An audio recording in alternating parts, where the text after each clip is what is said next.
E aí, hein? O dólar bateu na trave dos R$ 5, aquele número psicológico, e a pergunta que fica é: por que agora? O que está acontecendo por trás dessa queda? Será que é a hora de comprar ou tem alguma pegadinha aí no meio do caminho? Bom, vamos mergulhar fundo para entender essa história. Pois é, depois de meses naquela pressão toda, o dólar comercial chegou no seu valor mais baixo contra o real desde março de 2024. Chegou a ser negociado ali um pouquinho abaixo dos R$ 5. É uma queda que com certeza chama atenção e ela tem motivo. Então, a nossa missão aqui hoje é investigar exatamente isso. A gente vai desmontar, peça por peça, os fatores que estão mexendo com o câmbio nesse momento. Vamos desde as notícias que rodam o mundo até aquelas tendências mais profundas que nem sempre ficam na superfície. Mas antes de continuar, aquele aviso super importante, né? Toda essa nossa conversa aqui tem um objetivo educacional. A gente está analisando um mercado que é extremamente volátil. Então, nada disso é uma recomendação para comprar ou vender, combinado? A decisão final sobre o seu dinheiro é sempre sua. Certo. Então, o que de fato está empurrando o dólar para baixo? A gente pode pensar basicamente em três grandes motores que estão funcionando juntos nesse exato momento e que explicam muita coisa. Resumindo a história, a gente está falando de uma melhora no cenário geopolítico, uma queda nos preços do petróleo e, por consequência, um recuo nos rendimentos dos títulos do Tesouro americano. Agora, vamos ver como essas três coisas se conectam. E olha, o que é mais fascinante aqui é ver como tudo funciona como uma reação em cadeia, sabe? Começa com as notícias sobre possíveis negociações de paz lá no Oriente Médio. Isso já diminui o que o mercado chama de prêmio de risco. Daí, o mercado de petróleo se acalma. Menos pressão no petróleo alivia os medos de uma inflação global fora de controle. E com menos medo de inflação, os juros dos títulos americanos caem, o que torna o dólar menos atraente para quem investe. E olha, essa queda no petróleo não foi pouca coisa não.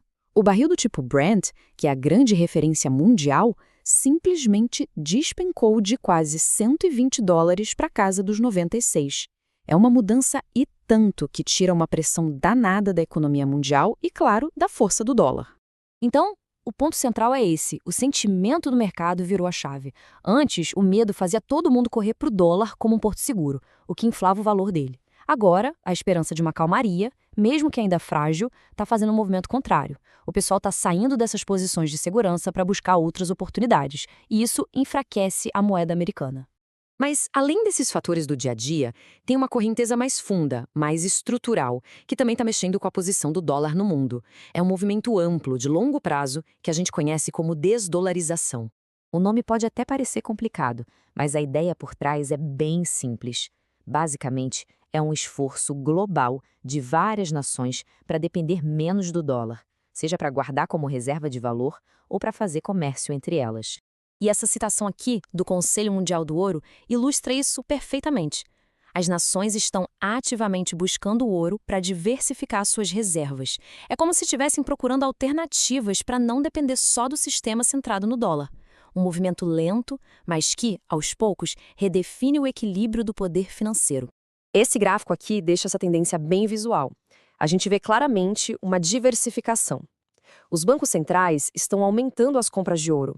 Na prática, eles estão colocando uma parte das suas fichas num ativo que não depende da política de um país específico.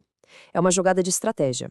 Certo. Com todo esse cenário na mesa, a análise leva a gente de volta para aquela pergunta prática que não quer calar. Sem dar nenhuma recomendação, vamos explorar algumas estratégias que as pessoas costumam usar em momentos como este.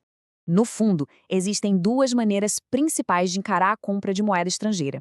Ou se arrisca e compra todo o valor de uma vez só, ou se adota uma postura mais cautelosa, comprando aos pouquinhos ao longo do tempo.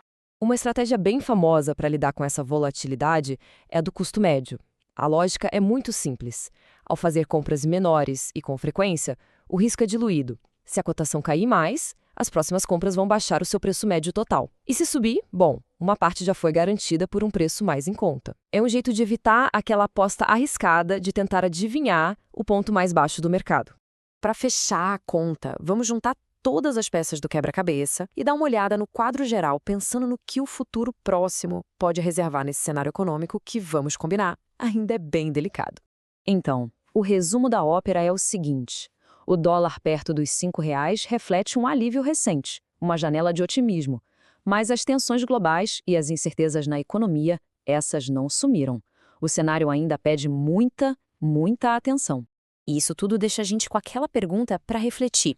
Será que essa queda do dólar já bateu no fundo do poço? Ou ainda tem espaço para cair mais? Bom, os próximos capítulos da economia mundial é que vão nos dar essa resposta. Se gostou, curta e compartilhe. Não esqueça de se inscrever no canal. Importante, este conteúdo não configura análise ou recomendação de investimentos. Invista consistentemente e analise o mercado com atenção. É assim que se constrói a verdadeira prosperidade a longo prazo.